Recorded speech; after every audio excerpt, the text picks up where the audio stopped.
Want better digestion? Do the Kung Fu pose, right? You're going to use one hand, you're going to be a fist, the other hand's going to be a palm, and you're going to slap. You're going to slap that fist, slap that fist, right?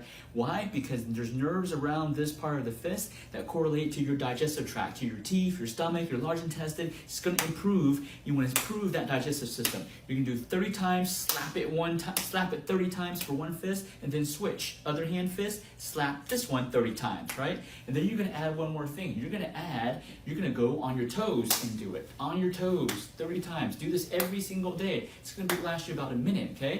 Now, by going on your toes, you're pumping your calf muscles, which is pumping blood all the way up back to your digestive system, which makes it better. So you're going to get on your toes and then slap your fist, all right? Slap your fist. Do this every single day in the morning, preferably.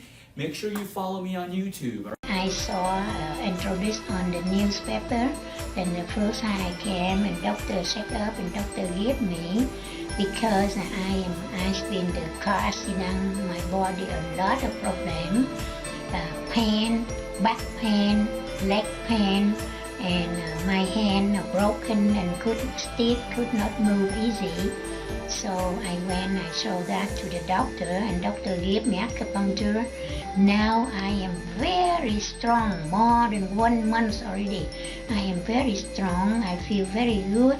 Even winter when I don't have the stiff my hand too much or my leg, I don't have pain, I can walk now, but 80%, 85% relief. I'm so happy and I will continue to do more.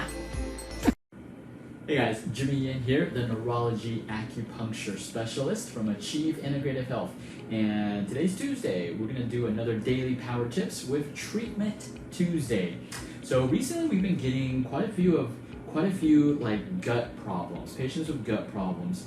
And these are, there's a specific class, it's called idiopathic, reasons, which means they have, they've gone to many specialists and they have no idea why they're having these gut issues, right? And so some of the things that these patients are experiencing are like nausea, vomiting, bloating, like abdominal bloating. They look like for women, they look like they're 3 months pregnant, gas, passing a lot of foul gas, diarrhea, constipation, or maybe even flip-flop. Like sometimes it's diarrhea, sometimes it's loose stool, sometimes it's constipation, or maybe sometimes it's like you go to the restroom and you feel like you can't completely empty your bowels. Like you go and then 2 hours later you feel like you gotta go again, right? And so these are some of the common symptoms with this idiopathic gut problems. So idiopathic digestive problems, right? And here's the thing, the reason why it's idiopathic is because they go to the GI doctors, they go to the family doctors, they go to specialists, and they do maybe an endoscopy, maybe a colonoscopy, maybe a blood test. They've been plugged from here and plugged from here, and they still can't figure out what's going on. They do the blood test, they can't figure out what's going on. It's not gluten sensitivity. There's very minimal or no inflammation in the esophagus, the stomach, the duodenum, the large intestine. They can't find anything, no polyps, nothing.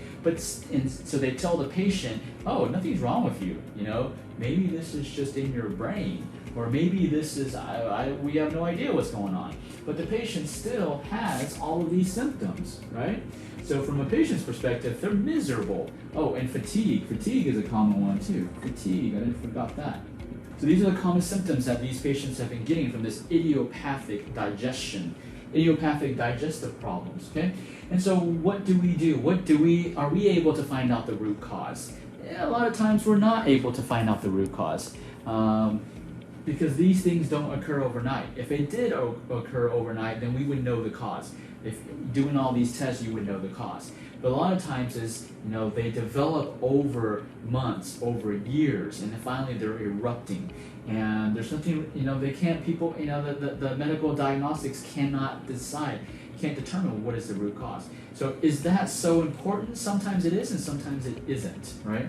But the solution, what is the solution? The solution is what you ingest.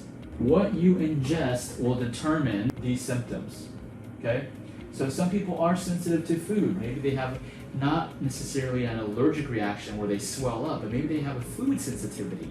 And the food sensitivities are delayed reactions. You don't feel the reaction from the food that you may be sensitive to until 2 weeks later, maybe a month later, right? And so what you put in your mouth is vital important.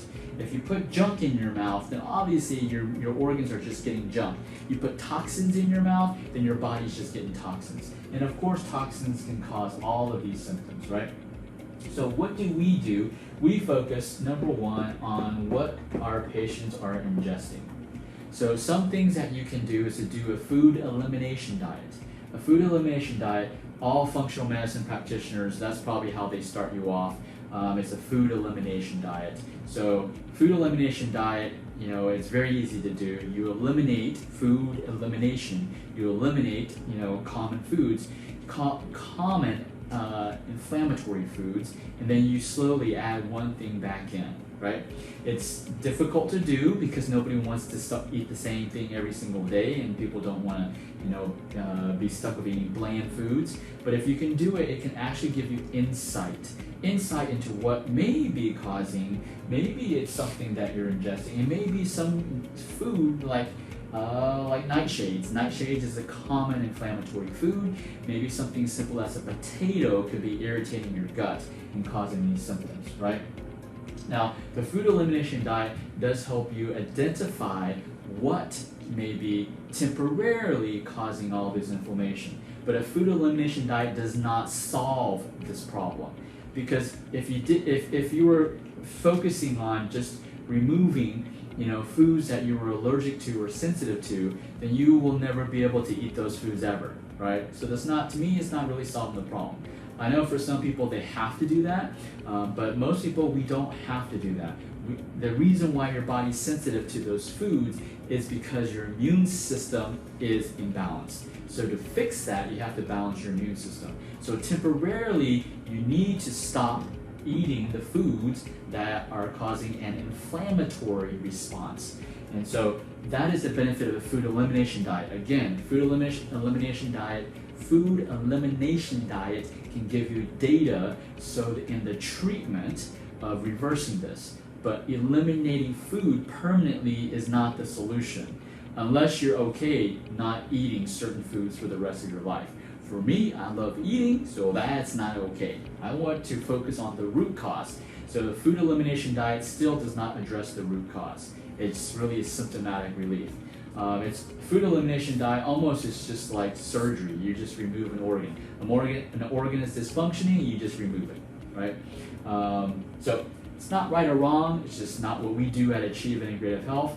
At Achieve Integrative Health, we focus on restorative medicine, restoring function so that your body can once again eat those foods that you were once sensitive to, okay? But that's just part one. I'll continue this discussion on Thursday when we'll just continue on what other solutions that we do when someone has all these symptoms and they did all these tests and they can't find out, nobody knows what's going on, but the patient still feels like crap, okay? And how we help these patients restore function, restorative medicine, so that we eliminate these and they can go back to eating healthy foods. I'm not talking about junk food, okay? They can go back eating healthy foods, right?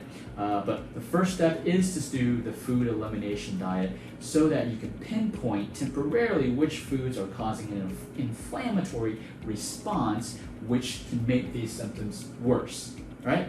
So hopefully this was beneficial. Like I said, we'll do part 2 on Thursday. I'll continue this conversation.